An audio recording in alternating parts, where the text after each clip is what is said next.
Baik, bismillahirrahmanirrahim. Assalamualaikum warahmatullahi wabarakatuh. Halo, apa kabar semuanya? Semoga dalam keadaan sehat walafiat semuanya. Pada kesempatan kali ini, saya ingin menjelaskan sedikit ilmu yang saya miliki tentang operational research, di mana kali ini akan saya paparkan tentang pengenalan dulu. Apa sih sebenarnya operational research atau riset operasi, mulai dari sejarah sampai dengan penggunaannya.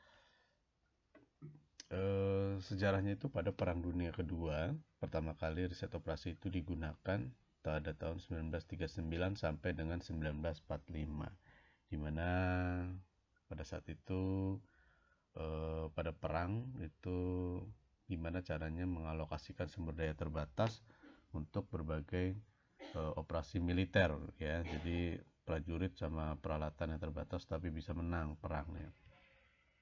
Kemudian setelah Perang Dunia Kedua selesai, itu ada ledakan industri di mana menimbulkan peningkatan kompleksitas dan spesialisasi dalam perusahaan. Ini butuh solusi gimana cara menyelesaikannya, sehingga kesuksesan OR pada saat zaman perang itu diterapkan pada industri perusahaan. Nah, puncaknya pada tahun 1950, OR itu dikenalkan pada perusahaan-perusahaan di berbagai bidang, terutama bisnis, industri, dan pemerintahan.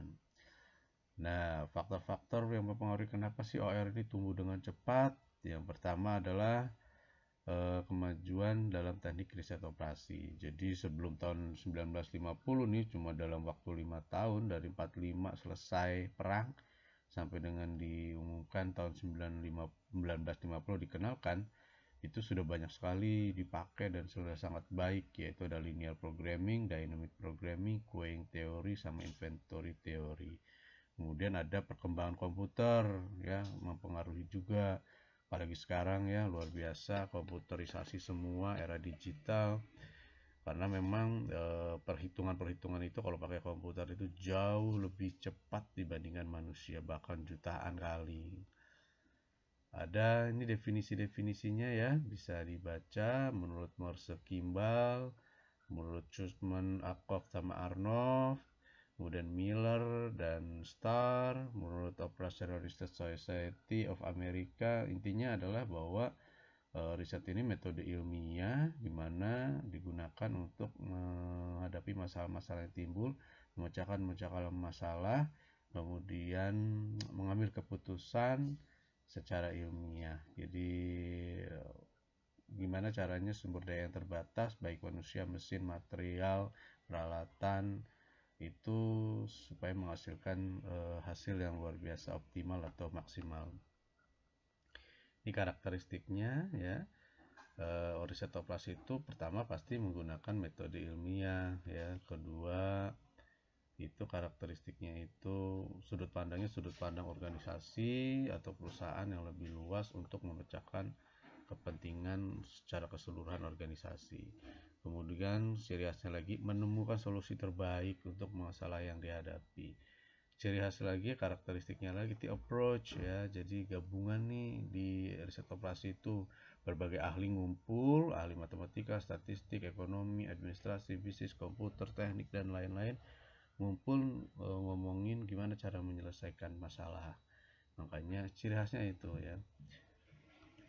Kaitannya itu riset operasi dengan bidang keilmuan lain, ada dengan manajemen, di mana ini adalah biasanya digunakan untuk sumber daya organisasi supaya lebih optimal. Ilmu komputer itu bisa menggunakan atau mendapat validasi aplikasi komputer. Statistik itu model matematikanya. Teknik industri itu kedekatan dengan perkembangan ilmu manajemen. Jadi the engineer as economist ya, perlunya insinyur dalam bidang ekonomi. Nah, jadi ngumpul itu approach tadi. Ada lagi penggunaan riset operasi secara luas. Contoh-contohnya ini bisa dalam menyusun APBN, di militer, di perencanaan keuangan, perencanaan proses, riset dan pengembangan, teknik, akuntansi, konstruksi, dan lain-lain. Banyak sekali karena memang ini salah satu dalam kehidupan sehari-hari juga bisa digunakan riset operasi untuk menyelesaikan permasalahan. Nih, tahapan-tahapan ini yang paling penting ya. Kenapa riset operasi ini bisa dipakai? Karena memang kerangkanya sangat jelas. Kita tentuin masalahnya dulu, kumpulin datanya, rumusin modelnya. Kemudian setelah merumusin model, kita uji modelnya. Lalu setelah diuji, kita validasi.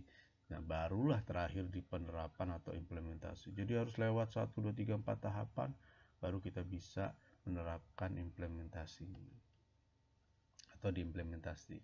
Nah, ini struktur permasalahan. Tadi kita bikin masalah ya, kita cari masalah.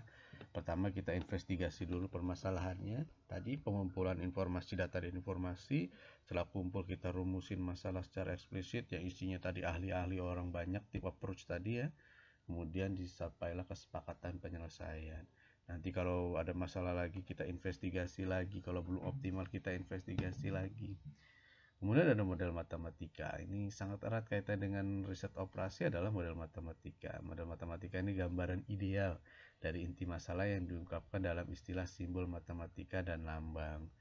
Nah, kelebihan model matematika ini satu, ya pasti menggambarkan masalah dengan lebih singkat.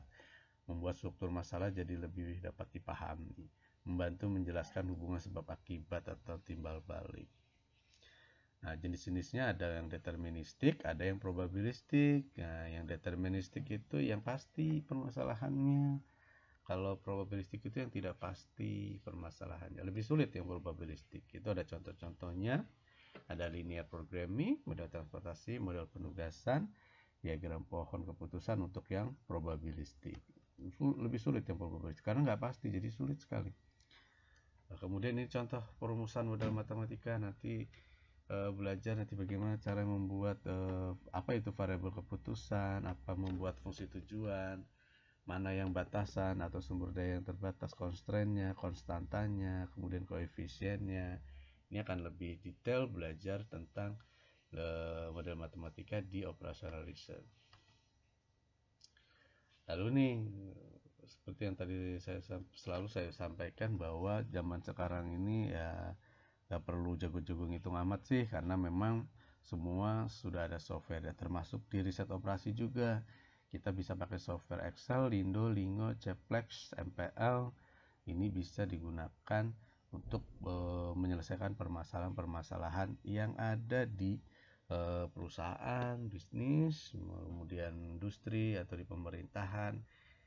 Malah justru semuanya udah pakai software karena lebih cepat gitu. Kalau kita ngitung manual kelamaan gitu kan, sementara operasional harus tetap berjalan gitu. Itu sedikit tentang riset operasi ya. Mudah-mudahan pengantar ini ada gambaran apa sih sebenarnya software riset operasi itu sendiri atau operasional riset sendiri, bisa bermanfaat.